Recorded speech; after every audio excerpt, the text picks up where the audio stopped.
ఇది ఒక విధవ స్త్రీ కథ. ఈ లోకంలో మనం సుఖంగా ఉన్నప్పుడు మన వెంట అందరూ ఉంటారు. కానీ అదే మనం కష్టాల్లో ఉంటే మన వెంట ఎవరు ఉండరు. ఇది మన విధివ్రాతకు మనం చేసిన కర్మలకు సంబంధించిన ఒక మంచి కథ. దయచేసి ఈ వీడియోని పూర్తిగా చూడండి. అలాగే ఈ వీడియోని లైక్ చేయడం మాత్రం మర్చిపోకండి. పూర్వం ఒక ఊరిలో గౌరీ అనే ఒక విధవరాలు ఉండేది. ఆమె చాలా దుఃఖంలో ఉంది. ఎందుకంటే వివాహం జరిగిన కొన్ని నెలలకే తన భర్త మరణించాడు. ఆ సమయంలో ఆమె గర్భవతి. ఆమె తన జీవితాన్ని ముగించాలి అనుకుంది. కానీ కడుపులో ఉన్న బిడ్డ కోసం జీవించాలని గుండె నిబ్బరం చేసుకుని జీవిస్తుంది. భర్త లేని కారణంగా ఆమె చాలా కష్టాలు అనుభవిస్తూ జీవిస్తుంది. ఆమెను సమాజంలో ఎవరూ గౌరవించడం లేదు. ఆమెకు 2 పూట్ల తిండి కూడా దొరకడం కష్టమైపోయింది. భర్త లేని కారణంగా తన ఆస్తులు కూడా బంధువులు తీసుకుని ఆమెను ఒంటరి చేశారు. ఎవరూ ఆమెకు తోడుగా ఉండే ధైర్యం చెప్పలేదు. అప్పుడు ఆమె ఎలా అనుకుంటుంది, అయ్యో, నా విధివ్రాతలు ఇలా జీవించాలని రాసి ఉంది. జీవితాంతం ఒక స్త్రీకి తోడుగా ఉండి ధైర్యాన్నిచ్చేది ఒక భర్త మాత్రమే. కానీ నాకు ఆ భర్తను ఆ భగవంతుడు దూరం చేశాడు. భర్త లేని స్త్రీకి ఈ లోకంలో విలువలేదు. ఇక నా కడుపులో ఉన్న బిడ్డ కోసం నేను బ్రతుకుతాను. బిడ్డ పుట్టిన తర్వాత ఏం జరుగుతుందో, నా జీవితంలో ఏమైనా మార్పు వస్తుందో లేదో చూస్తాను. నేను పడుతున్న ఈ కష్టాలు నా బిడ్డకు కలిగించుకు దేవుడా అంటూ ఆ దేవుణ్ణి ప్రార్థించింది. ఇలా ఎంతో కష్టకాలం గడుపుతూ ఉండగా ఒక రోజున ఆమెకు పండంటి మగబిడ్డ జన్మించాడు. ఆ బిడ్డకి సోమనాథ్ అనే పేరుని పెట్టింది. ఆమె ప్రతిరోజు వేరే వాళ్ళ ఇంట్లో పనిచేయడానికి వెళ్ళేది. అలా తన కొడుకును కష్టపడుతూ పెంచుకుంది. అలా ఆ పిల్లవాడు పెద్దవుతూ ఉన్నాడు. చూస్తూ ఉండగానే అతనికి 8 సంవత్సరాలు నిండాయి. అతను ప్రతిరోజు బయటి పిల్లలతో కలిసి ఆడుకునేవాడు. ఒక రోజున తన తల్లి వద్దకు వచ్చి ఇలా అంటున్నాడు, అమ్మా, నాకు చాలామంది స్నేహితులు ఉన్నారు. వారందరూ కూడా చాలా ధనవంతులు. వాళ్ళ ఇంట్లో అన్ని రకాల వసతులు ఉన్నాయి. వాళ్ళందరిలోకెల్లా నేను మాత్రమే పేదవాణ్ణి. 3 పూట్ల భోజనం కూడా నాకు సరిగ్గా లభించడం లేదు. మనకు ఆ భగవంతుడు ఇంత అన్యాయం చేశాడు. నేను ఇంత కష్టాల్లో ఎందుకు జీవించవలసి వస్తుందని అని అడుగుతాడనమాట ఆ పిల్లవాడు. అప్పుడు ఆ పిల్లవాడి మాటలకు ఆ తల్లి, నాయనా, బాధపడకు. మన అదృష్టం మనల్ని విడిచి వెళ్ళిపోయింది. మన విధివ్రాతలో ఇలా కష్టపడాలని రాసి ఉంది. అందుకే మనకి ఇన్ని కష్టాలు అనుభవిస్తున్నాం. మనం ఆ విధివ్రాతను ఎవరూ తప్పించలేరు నాయనా. ఆ భగవంతుడు ఏది చేసినా అది మన మంచికే అనుకోవాలి అంటుంది. అప్పుడు ఆ బాలుడు, అమ్మా, అందరినీ సుఖంగా ఉంచిన ఆ భగవంతుడు మనల్ని మాత్రమే ఎందుకు కష్టపెడుతున్నాడు? నేనైతే చిన్నపిల్లవాడినే కదా, నన్ను కూడా కష్టపెడుతున్నాడమ్మా. ఆ భగవంతుడు ఎక్కడ ఉంటాడో? నేను నేరుగా ఆయన వద్దకే వెళ్ళి నాకు ఇంత పేదరికం ఎందుకు ఇచ్చావని అడుగుతానని అంటాడు. అప్పుడు ఆ తల్లి, నాయనా, ఆ భగవంతుడు అన్ని చోట్ల ఉంటాడని అంటుంది. కానీ ఆ పిల్లడు వినడం లేదు. లేదమ్మా, ఆయన ఎక్కడ లేడు కదా, నువ్వు నాకు అబద్ధం చెప్తున్నావు. ఆయన ఎక్కడ ఉంటాడో నిజం చెప్పని అంటాడు. ఆ పిల్లవాడు ఎంతకీ వినకపోవడంతో అప్పుడు ఆ తల్లి, ఆయన భగవంతుడు అడవిలో ఉంటాడని చెప్తుంది. అయితే ఒక మర్నాడు ఉదయాన్నే అడవిలోకి వెళ్ళిపోతాడు. అడవిలో భగవంతుడి కోసం వెతకడం ప్రారంభించాడు. ఉదయం నుంచి సాయంత్రం వరకు భగవంతుడు వెతుకుతూనే ఉంటాడు. కానీ ఎక్కడ కూడా అతనికి ఆ భగవంతుడు కనిపించలేదు. ఇక చీకటి పడబోతుంది. అతని కళ్ళలో నీరు తిరుగుతున్నాయి. అతను గట్టిగా ఏడుస్తూ స్పృహ తప్పి అడవిలోనే పడిపోయాడు. అదే సమయంలో శ్రీ మహావిష్ణువు లక్ష్మీదేవితో కలిసి భూలోక భ్రమణం చేస్తూ అటుగా వెళ్తున్నారు. అప్పుడే వారి దృష్టి బాలునిపై పడింది. అప్పుడు లక్ష్మీదేవి శ్రీ మహావిష్ణువుతో ఇలా అంటుంది, ఓ మహాదేవా, అటు చూడండి. ఆ చిన్న బాలుడు అడవిలో దారి తప్పిపోయి పడిపోయినట్టుగా ఉన్నాడు. అతనికి మనం సహాయం చేసి అతన్ని వారి తల్లిదండ్రుల వద్దకి పంపించేద్దామని అంటుంది. ఇద్దరు కూడా మారు వేషం ధరించి ఆ బాలుడు వద్దకి వెళ్తారు.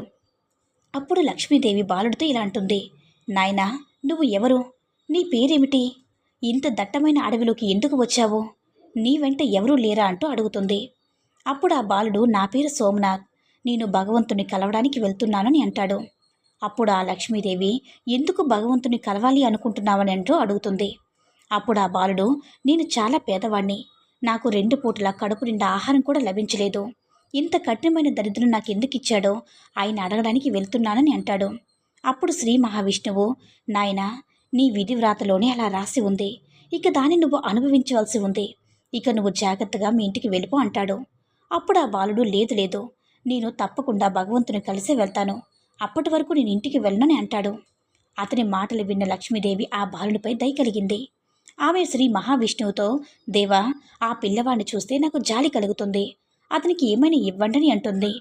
అప్పుడు శ్రీ మహావిష్ణువు, దేవి, బాలునికి నేనేమి ఇవ్వాలి? అతని విధివ్రాతలో ఏమీ లేదు. అతనికి పొందే అదృష్టం కూడా లేదు. నేను ఏదిచ్చినా అతను నిలుపుకోలేడు అని అంటాడు. అప్పుడు ఆ లక్ష్మీదేవి, దేవా, మన పని ఇవ్వడం, మీరైతే ఇవ్వండి అదృష్టం అని అంటుంది. అప్పుడు శ్రీ మహావిష్ణువు ఆ బాలుడికి ఆ వజ్రాల ఆరయిస్తూ, నాయనా, ఇది వజ్రాల హారం, దీన్ని తీసుకుని ఇక నీ దరిద్రాన్ని పోగొట్టుకుని సుఖంగా జీవించు అంటాడు. ఇక ఆ బాలుడు ఎంతో సంతోషంగా అంటే ఆ హారాన్ని తీసుకుని ఇంటివైపు తిరిగి వెళుతున్నాడు. అదే సమయంలో అతనికి లఘుశంక రావడంతో ఆ హారాన్ని బండపై ఉంచి లఘుశంక తీర్చుకోవడానికి పక్కకు వెళ్తాడు. అదే సమయంలో ఒక పక్షి వచ్చి ఆ హారాన్ని తన నోటితో పట్టుకుని ఎగిరిపోయింది. అటు తిరిగి వచ్చిన యువకుడు చూస్తూ ఉండగానే ఆ పక్షి చాలా దూరం వెళ్ళిపోయింది. ఆ పిల్లవాడికి చాలా బాధ కలిగింది. గట్టిగా ఏడుస్తూ ఆ హారాన్నిచ్చిన శ్రీ మహావిష్ణువు వైపు పరుగులు తీశాడు. వాళ్ళు దేవుళ్ళని అతనికి తెలియదు కదా. వాళ్ళ దగ్గరికి చేరుకుని ఏడుస్తూ, చూడండి, నాకు ఇచ్చిన ఆ హారం ఒక పక్షి ఎత్తుకుపోయిందని అంటాడు. అప్పుడు వాళ్ళిద్దరూ, నాయనా, మేము ఇవ్వాల్సింది నీకు ఇచ్చేశాము, నువ్వు దాన్ని నిలుపుకోలేకపోయావు, బ్రహ్మదేవుని వద్దకు వెళ్ళి ఆయన అడుగు అని అంటాడు. అప్పుడు ఆ బాలుడైతే ఆయన ఎక్కడ ఉంటాడని అడుగుతాడు. నాయనా, నువ్వింకా కొద్దిగా ముందుకు వెళ్ళి ఆయన పిలిస్తే పలుకుతాడు అంటూ ఆ పిల్లవాడికి బ్రహ్మదేవుని చూసేలా వరమిస్తాడు. బ్రహ్మదేవుడు కూడా ఆ బాలుడికి దర్శనమివ్వని ఆదేశిస్తాడు. బ్రహ్మదేవుని అలా ఆ బాలుడు శ్రీ మహావిష్ణువు చెప్పిన దారిలోనే వెళుతూ బ్రహ్మదేవుని పిలుస్తాడు. వెంటనే ఆ బ్రహ్మదేవుడు ప్రత్యక్షమై, నాయనా, ఏం కావాలి, ఎందుకు నన్ను పిలిచావు అంటూ అడుగుతాడు. అప్పుడు ఆ బాలుడు, దేవా, నేను చాలా పేదవాణ్ణి, మీరు నా జీవితాన్ని మార్చి నాకు మంచి సుఖమైన జీవితాన్ని ప్రసాదించండి అంటూ వేడుకుంటాడు. అప్పుడు ఆ బ్రహ్మదేవుడు, నాయనా, నీ విధిరాతలో అంతా దుఃఖమే నిండుకుంది, నీకు అదృష్టం సుఖము లేనే లేదు, నీకు నేను ఏమి ఇవ్వాలి అంటాడు. అప్పుడు ఆ బాలుడు, లేదు, నాకు మీరు తప్పకుండా ఏదో ఒక సహాయం చేయాలి, లేదంటే నేను ఇక్కడి నుంచి వెళ్ళను అని అంటాడు. అప్పుడు ఆ బ్రహ్మదేవుడు ఆ బాలునికి ఒక బంగారు ఉంగరం ఇచ్చి, దీన్ని తీసుకుని జాగ్రత్తగా ఇంటికి వెళ్ళిపో అని అంటాడు. అప్పుడు ఆ బాలుడు ఆనందంగా ఉంగరాన్ని తీసుకుని ఇంటివైపు వెళ్తున్నాడు. అదే సమయంలో అతనికి విపరీతమైన దాహం వేస్తుంది. కొద్దిగా ముందుకు వెళ్ళగానే అతనికి ఒక నది కనిపించింది. నీటిని త్రాగుదామని ఆ నదిలోకి వంగుతాడు. అదే సమయంలో అతని జేబులో ఉన్న బంగారపు ఉంగరం ఆ నదిలో పడిపోయింది. చూస్తూ ఉండగానే ఒక చేప వచ్చి ఆ ఉంగరాన్ని మింగేసింది. అది చూసి అతనికి చాలా బాధ కలిగింది. ఏడుస్తూ తన ఇంటికి చేరుకుని తన తల్లితో ఇలా అంటున్నాడు.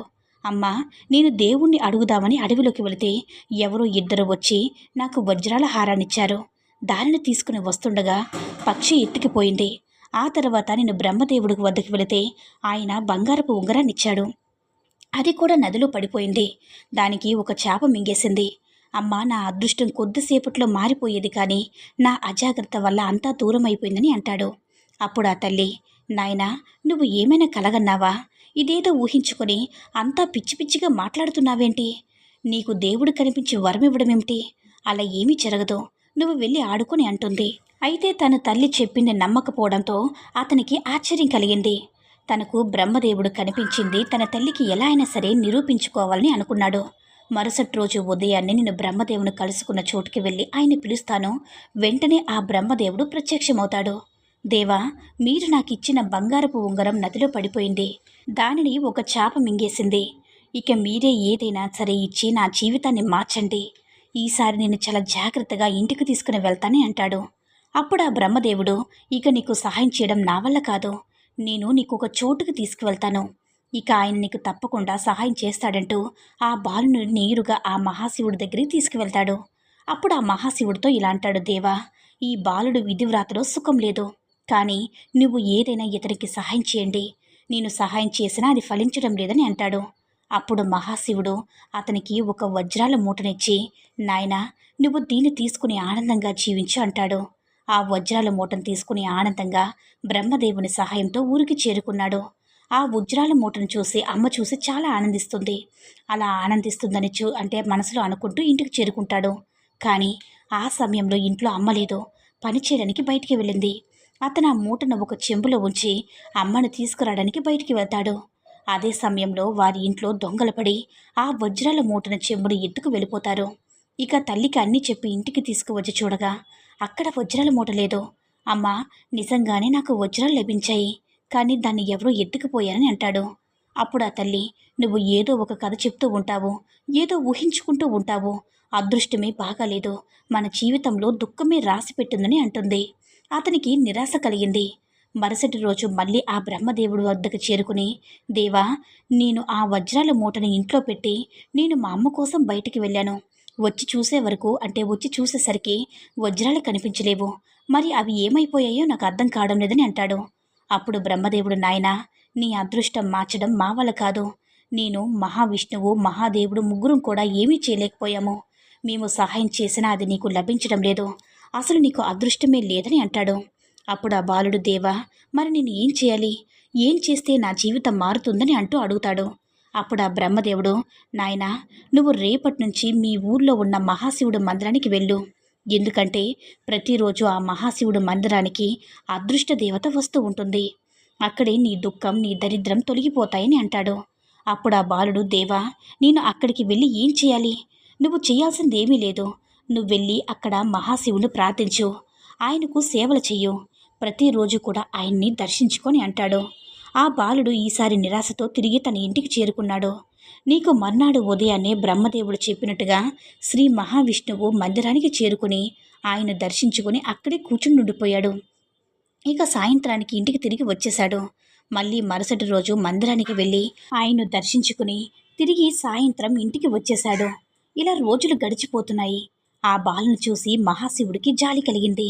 ఆ మహాశివుడు అదృష్టదేవతో ఇలా అంటున్నాడు, దేవి, నువ్వు తలుచుకుంటే ఎవరి అదృష్టానైనా మార్చగలవు. విధి వ్రాతలో లేని అదృష్టాన్ని నువ్వు ప్రసాదించగలవు. ఆ బాలుడు ప్రతిరోజు నా మందిరానికి వచ్చి నిరాశతో వెనక్కి వెళ్ళిపోతున్నాడు.